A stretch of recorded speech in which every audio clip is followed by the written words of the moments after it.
Biz tekshiruvchi emasmiz, sizlarning muammolaringizni o'rgangani, takliflaringizni eshitgani keldik. Korrupsiyaga qarshi kurashish va sud huquq masalalari qo'mitasi a'zolari shunday deya mahalliy yettiligi faoliyati bilan tanishishni boshladi.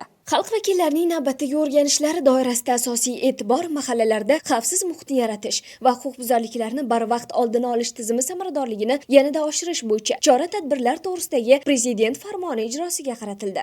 Deputatlar yettilik bilan yuzma-yuz o'tirib prezident qarori ijrosi, shuningdek hududdagi ijtimoiy muammolar, probatsiyadagi fuqarolar bandligi bilan bog'liq masalalarni ko'rib chiqish bilan birga mas'ullardan qonunchilikka takliflar ham olishdi. Xalq vakillarining o'rganishlar olib borish uchun birinchi manzili Toshkent shahri Yunusobod tumani Uchqahramon mahallasi bo'ldi. Deputatlar mahalladagi yettilik faoliyati bilan yaqindan tanishish barobarida ularning qonunchilikka takliflarini ham tinglashdi. Tashrif davomida mahallada jinoyatchilikning oldini olish, jamoat xavfsizligini ta'minlash va aholi uchun tinch hamda barqaror muhit yaratish borasida amalga oshirilayotgan ishlar muhokama qilindi. Prezidentimizning birinchi sonli qarorlari ijrosini ta'minlash maqsadida mahalla yettiligi bilan birgalikda ishsiz fuqarolarni ishga joylashtirish, mahalla tomonidan, hokimiyat tomonidan yordamga muhtoj fuqarolarga yordam berish masalalari ko'rib chiqilmoqda. Qonunchilik palatasi deputatlariga qonunchilikni takomillashtirish bo'yicha bir nechta takliflarimizni berdik. Keyingi manzil Yangibog' mahallasi bo'ldi. Ushbu mahallada berilgan taklif yana bir bora oilalar ajrimlari bilan bog'liq statistik ma'lumotlarni ko'rib chiqish kerakligini bildiradi. Bitta ajrim yoqasini shunaqa ZAKSga ariza berganini ko'rdik. O'sha ZAKSdan bergan nimasi qog'ozi ham meni mahallamga kelyapti, ham qizi o'zini mahallasiga boryapti-da, kuyovi chaqirib u yoqda ko'rishyapti. Vaholanki kuyov qayerda yashasa, o'sha joyda ajrim ko'rilishi kerak. Qiz tomonidan emas, kuyov tomonidan ko'riladi. Mana masalan ko'rib chiqqan nizolarimni platformamga kiritaman. Ya'ni boshqa anodagi u ham masalan kelinnikini o'rganadimi, kuyovikini o'rganadimi, menimcha platformasiga joylaydi u xotin qizlar ham. Ikki tomonniki ham joylanib borgandan keyin ko'tarilsa kerak emas.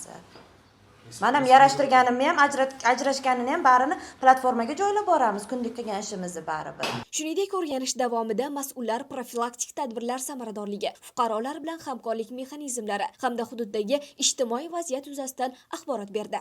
Ushbu tumandagi maktab faoliyati ham deputatlar e'tibor markazida bo'ldi. Maktab o'qituvchilari bilan uchrashilib, ularning qonunchilikka takliflari eshitildi.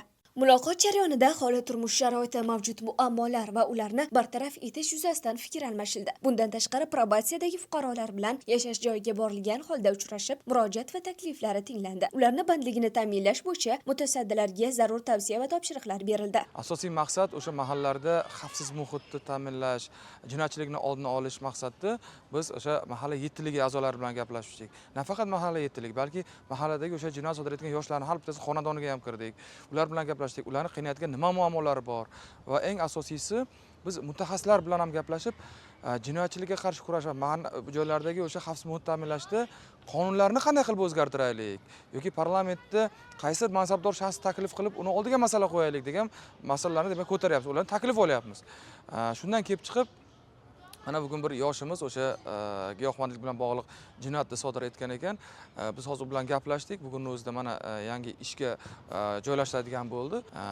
Bundan tashqari biz boshqa ta'lim muassasalariga ham kirdik. Ta'lim muassasalarida o'sha yoshlarni asossiz dars qoldirishlarini oldini olish borasida ta'lim muassasalari xodimlari bilan gaplashdik. Ularning taklifini oldik.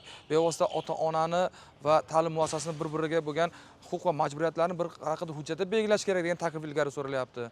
Hatto ota-ona nimaga majburu, ta'lim muassasasi nimaga majbur? Uni kerak bo'lsa o'rtasida tuzilgan bir shartnomada aks ettiraylik degan takliflar ishlab chiqildi. Alohida o'sha deputatlar o'zini demak taklifini ishlab chiqyapti va uni albatta qonunlarda aks ettirib boramiz. Deputatlarning hududlardagi bu kabi o'rganishlari davom etadi.